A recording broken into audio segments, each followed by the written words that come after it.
Hi friends, എല്ലാവർക്കും എഡ്യൂഷൻ ചാനലിലെ പുതിയൊരു വീഡിയോയിലേക്ക് സ്വാഗതം. ഞാൻ അനസ്. ഇന്നത്തെ വീഡിയോയിൽ നമ്മൾ ഡിസ്കസ് ചെയ്യാൻ പോകുന്നത് നേഴ്സിംഗ് കോഴ്സായ ജനറൽ നേഴ്സിങ്ങിനെ പറ്റിയിട്ടാണ്. അപ്പോൾ ജനറൽ നേഴ്സിംഗ് പഠിക്കാനുള്ള എലിജിബിലിറ്റി എന്തൊക്കെയാണ്? ജനറൽ നേഴ്സിംഗ് എന്ന് പറയുന്നത് വാല്യൂ ഉള്ള കോഴ്സാണ്. എത്രത്തോളം ജോലി സാധ്യതയുണ്ട്? സാലറി എത്രത്തോളം കിട്ടും? അതുപോലെ നല്ല കോളേജുകൾ ഏതൊക്കെയാണ്? ജനറൽ നേഴ്സിങ്ങിലേക്കുള്ള അഡ്മിഷൻ എങ്ങനെയൊക്കെയാണ് എന്നുള്ളതെല്ലാമാണ് ഇന്നത്തെ വീഡിയോയിൽ നമ്മൾ ഡിസ്കസ് ചെയ്യാൻ പോകുന്നത്.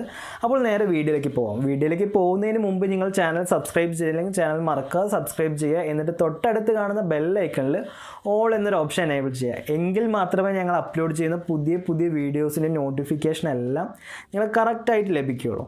10th ശേഷം +2 ബയോളജി സയൻസ് കിട്ടാതെ വേറെ സ്ട്രീമിൽ, ഇപ്പോൾ കമ്പ്യൂട്ടർ സയൻസ്, കൊമേഴ്സ് അങ്ങനെയുള്ള സ്ട്രീമിൽ പഠിച്ച സ്റ്റുഡൻസിന് നേഴ്സിംഗ് മേഖലയിലേക്ക് വരണം എന്നുണ്ടെങ്കിൽ ജനറൽ നേഴ്സിംഗ് എടുക്കാനേ പറ്റുള്ളൂ. അപ്പോൾ ജനറൽ നേഴ്സിങ്ങിൻ്റെ എലിജിബിലിറ്റി എന്തൊക്കെയാണെന്ന് നോക്കുകയാണെന്നുണ്ടെങ്കിൽ +2 40% മാർക്ക് വേണം. 40% മുകളിൽ മാർക്ക് ഉണ്ടെങ്കിൽ മാത്രമേ GNM എടുക്കാൻ പറ്റുള്ളൂ. +2 ബയോളജി സയൻസ് തന്നെ വേണമെന്നില്ല. +2 ഏത് സ്ട്രീം പഠിച്ചവർക്കും എടുക്കാൻ പറ്റുന്നൊരു കോഴ്സാണ് GNM എന്ന് പറയുന്നത്. ഇനി 10th ശേഷം ANM എടുത്തവർ, ANM എന്ന് പറയുമ്പോൾ ഓക്സിലറി നേഴ്സിംഗ് മിഡ്വൈഫ്, അതും ഇന്ത്യൻ നേഴ്സിംഗ് കൗൺസിലിംഗ് അപ്രൂവൽ ആയിട്ടുള്ള ഇൻസ്റ്റിറ്റ്യൂട്ടുകളിൽ ANM പഠിച്ചവർക്ക് മാത്രമേ GNM കോഴ്സ് എടുക്കാം. ഇതാണ് GNM കോഴ്സ് പഠിക്കാനുള്ള എലിജിബിലിറ്റി എന്ന് പറയുന്നത്. അതുപോലെ പലർക്കുമുള്ളൊരു ഡൗട്ടാണ് GNM ജനറൽ നേഴ്സിംഗ് പഠിക്കുമ്പോൾ ഒരു ഡിപ്ലോമ പ്രോഗ്രാം അല്ലേ, അത് അത്രത്തോളം വാല്യൂ ഉണ്ടോ എന്നുള്ളതല്ല. GNM കോഴ്സ് എന്ന് പറയുന്നത് ഒരു മെഡിക്കൽ യൂണിവേഴ്സിറ്റിൻ്റെയും അതുപോലെ തന്നെ INC ഇന്ത്യൻ നേഴ്സിംഗ് കൗൺസിലിങ്ങിൻ്റെ അണ്ടറിൽ വരുന്ന ഒരു കോഴ്സാണ് GNM എന്ന് പറയുന്നത്. നമ്മളെ നാട്ടിലായാലും അതുപോലെ തന്നെ വിദേശത്തായാലും നല്ല ജോലി സാധ്യത വരുന്ന ഒരു കോഴ്സ് തന്നെയാണ് GNM എന്ന് പറയുന്നത്.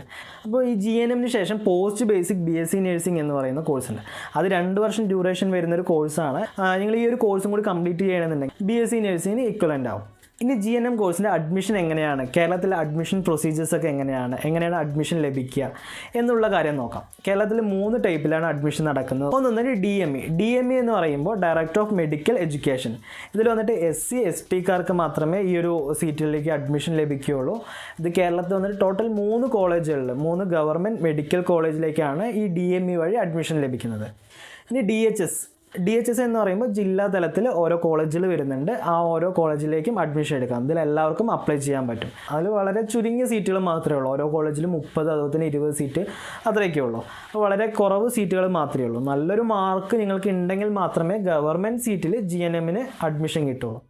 ഇനി അടുത്ത് പ്രൈവറ്റ് സെൽഫ് ഫിനാൻഷ്യൽ കോളേജുകൾ, അങ്ങനെയുള്ള കോളേജുകൾ നിങ്ങൾക്ക് മാനേജ്മെൻറ്റ് സീറ്റിൽ അഡ്മിഷൻ എടുക്കാം. അതിൽ നിങ്ങൾക്ക് ഫീസ് വരും, മാനേജ്മെൻറ്റ് ഫീസ് വരും. ഇങ്ങനെ 3 വേയിലായിട്ടാണ് അഡ്മിഷൻ നടക്കുന്നത്. കേരളത്തിൽ വളരെ ചുരുങ്ങിയ സീറ്റുകൾ മാത്രമേ ഉള്ളൂ. +2 ബയോളജി സയൻസ് ഇല്ലാത്ത സ്റ്റുഡൻസിന് തന്നെയാണ് GNM കോഴ്സിന് പ്രിഫറൻസ് കൂടുതൽ. +2 നല്ലൊരു മാർക്ക് ഉണ്ടെങ്കിൽ മാത്രമേ കേരളത്തിൽ സീറ്റ് ലഭിക്കുകയുള്ളൂ.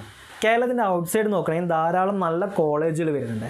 നിങ്ങൾക്ക് അവിടേക്കൊക്കെ മാനേജ്മെൻറ്റ് സീറ്റുകളിൽ അഡ്മിഷൻ എടുക്കാൻ പറ്റും. കമ്പയർലി നോക്കണമെങ്കിൽ കേരളത്തിൽ പഠിക്കുന്നതിനെക്കാട്ടി കുറച്ചും കൂടി ബെറ്റർ എന്ന് പറയുന്നത് കേരളത്തിൻ്റെ ഔട്ട്സൈഡ് വന്ന് പഠിക്കുന്നതാണ്. നേഴ്സിംഗ് എന്ന് പറയുന്ന ഒരു എവർഗ്രീൻ ഫീൽഡാണ്. സോ അപ്പോൾ നിങ്ങൾക്ക് കേരളത്തിൻ്റെ ഔട്ട്സൈഡ് വന്ന് പഠിക്കുമ്പോൾ ഒരുപാട് ബെനിഫിറ്റ്സ് ആണ്. ഒന്നെന്ന് നിങ്ങൾക്ക് നല്ല പ്ലേസ്മെൻറ്റ് കിട്ടും. അതുപോലെ തന്നെ നിങ്ങൾക്ക് കിട്ടുന്ന എഡ്യൂക്കേഷൻ ക്വാളിറ്റി, അതുപോലെ നിങ്ങളുടെ കമ്മ്യൂണിക്കേഷൻ സ്കില്ല് നല്ല രീതിക്ക്, നിങ്ങളുടെ ഇംഗ്ലീഷ് ലാംഗ്വേജ് എല്ലാം നല്ല രീതിക്ക് ഫ്ലുവൻ്റ് ആവും. കേരളത്തിൽ സീറ്റ് വളരെ കുറവാണ്. അപ്പോൾ കൂടുതൽ സ്റ്റുഡൻസും ചൂസ് ചെയ്യുന്നത് കേരളത്തിൻ്റെ ഔട്ട്സൈഡ് വന്ന് പഠിക്കാൻ തന്നെയാണ്.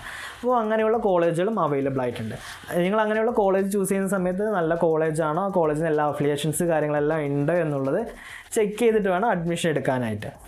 അതുപോലെ നിങ്ങൾ കോളേജ് ചൂസ് ചെയ്യുന്ന സമയത്ത് ശ്രദ്ധിക്കേണ്ട വേറൊരു കാര്യമാണ്, നിങ്ങൾ എടുക്കുന്ന കോളേജിൽ പോസ്റ്റ് ബേസിക് BSc നേഴ്സിംഗ് കൂടി ഉണ്ടോ എന്ന് ഉറപ്പുവരുത്തുക.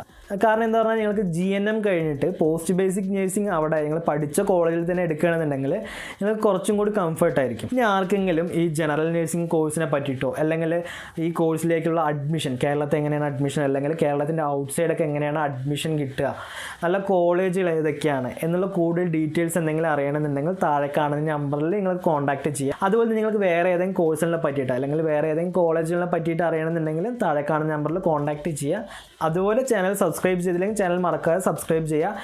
എന്നിട്ട് തൊട്ടടുത്ത് കാണുന്ന ബെൽ ഐക്കണിൽ ഓൾ എന്നൊരു ഓപ്ഷൻ എനേബിൾ ചെയ്യുക. എങ്കിൽ മാത്രമേ ഞങ്ങൾ അപ്ലോഡ് ചെയ്യുന്ന പുതിയ ഇതുപോലെയുള്ള ഇൻഫോർമേറ്റീവ് വീഡിയോസിൻ്റെ നോട്ടിഫിക്കേഷൻ നിങ്ങൾക്ക് കറക്റ്റായിട്ട് ലഭിക്കുകയുള്ളൂ. ഓക്കെ, നമുക്ക് ഇനി അടുത്തൊരു വീഡിയോയിൽ കാണാം. ബൈ.